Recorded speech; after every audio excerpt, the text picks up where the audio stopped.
Welcome back to The Price of Business. I am your host, Kevin Price, talking to you about you and your business. I got my cousin on, Carolyn Price with CMP Management. I don't think we are cousins, but, you know, they say everyone's related to everyone one way or another. You're getting pretty darn close when you have the same last name. That is true. That's funny. Yeah. So cmpmanagement.com, and you work a lot with women in business, but why don't you kind of start, Carolyn, with your elevator speech? Okay, sure. Sounds good. So we are an association management company, which means we work with professional societies and trade associations like the Executive Women in Texas Government and the Texas Organization of Nurse Executives to essentially run their organizations, their societies. So we take over the operational responsibilities for those organizations, so it takes the work off the volunteer base so that they can focus on the mission of the organization as opposed to being, you know, in the weeds and the minutia of the day-to-day responsibility. I never even heard of something like this. This is fantastic. So you're almost like a COO for hire. Yeah, kind of. Yeah, I guess that would be a way of saying it. Yeah, I mean, if you're in charge of operations and bureaucracy, maybe also a little bit of CFO for hire as well, I guess. There's a lot of CFO for hire in that, actually. There's a tremendous amount of accounting support that we provide. You have to, or you're not going to keep that tax-exempt status for long. That's fascinating. That's interesting. Are you working exclusively with women businesses or nonprofits in general? Nonprofits in general. We do have, as I mentioned, you know, the Executive Women in Texas Government and the Texas Organization of Nurse Executives. We also work with the Texas Dental Hygienists Association. Those all tend to predominantly be women in business, but we also have organizations that are a mixture, you know, depending on the industry segment that they happen to represent. We also have the Texas Association of Healthcare Facilities Management, which that particular industry happens to be predominantly male-based. So it kind of goes both sides of the spectrum and everything in between. Yeah. Tell me a little bit about how obviously you get paid for as a built-in cost of the revenues that come to these organizations. How does that work? So what we typically do is a monthly retainer. So the organization determines the level of service that they require, whether they're a full service or if there's just certain segments that we would provide, and then we provide them an annualized cost that they break down on a monthly basis. Okay, and so it all depends on what level of service they want. And I imagine you've got everything from a la carte, certain areas they want to take care of, and other areas they want you to take care of, to comprehensive, where everything is taken care of by you.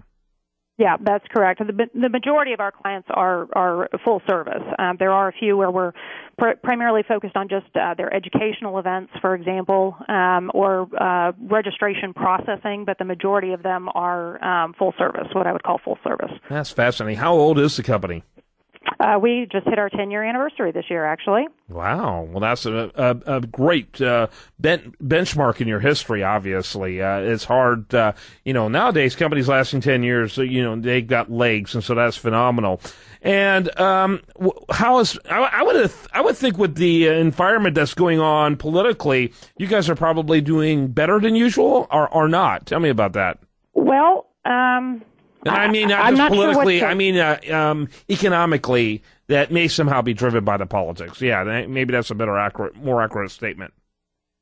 Yeah, but I think the beautiful thing about this particular business really is that while there are implications economically speaking, and we certainly did feel the effects of the downturn, over the last couple of years, we still remained relatively stable. The nice thing about the association space is that, people are there in good times or bad because they either need what the associations bring to bear for their profession because they're either trying to develop or because they're in the market looking for new positions. And so it tends to be somewhat more stable, I would think, than what you would see in terms of fluctuations economically for other types of business. So we've done very well. Our clients have done very well. We've done very well, and have remained fairly stable, irrespective of the economic indicators.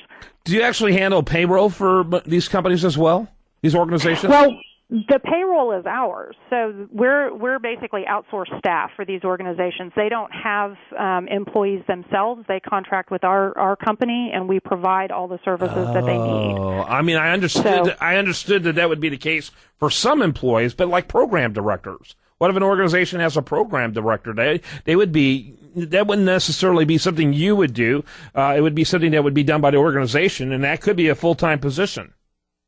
Yeah, well, so by program director, you mean like their educational content? Yeah, or whatever is program driven for that nonprofit. They may have people who are operating in that space, or public relations to promote what they're doing, or that type of thing.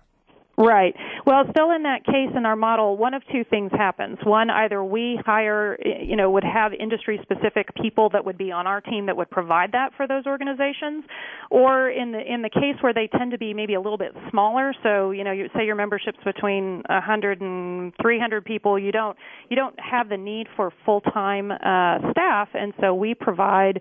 What we do is we work with the boards. So the boards are actually filling that function because they don't actually have that need for a full-time person in that capacity. So we facilitate that for them, but then those volunteers are actually operating in that position, if you will, because they don't have that position on their team. Mm-hmm. Does that make sense? Yeah. So I guess your primary appeal would be to small to mid-size nonprofits. Is that accurate, or? That's the space that we tend to function in, although there are companies like ours across the country that work for very large organizations, and the entire team is outsourced. So it's not uncommon to have that in our industry for larger organizations as well. See, I find that extremely odd. I have having a difficult time wrapping my brain around that because I've worked a lot with nonprofits over the years, and there's so many things that are done by many nonprofits that are extremely esoteric to their organization, and so it would seem like it'd be very difficult to outsource that type of thing. But it's interesting to see, and it certainly helps, I would think, from a compliance perspective. I think if you're contributing money to an organization, if you know they're being managed by a group like yours, it certainly gives more confidence as to how monies are managed. Yes, yeah, it does. It allows us the ability to, though, around that program topic, to be able to work within certain industry segments, which is why I think it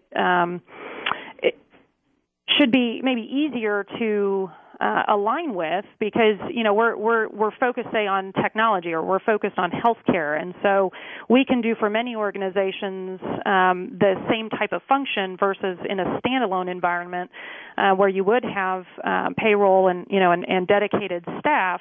We're able to aggregate that and provide that across multiple industry segments. Okay.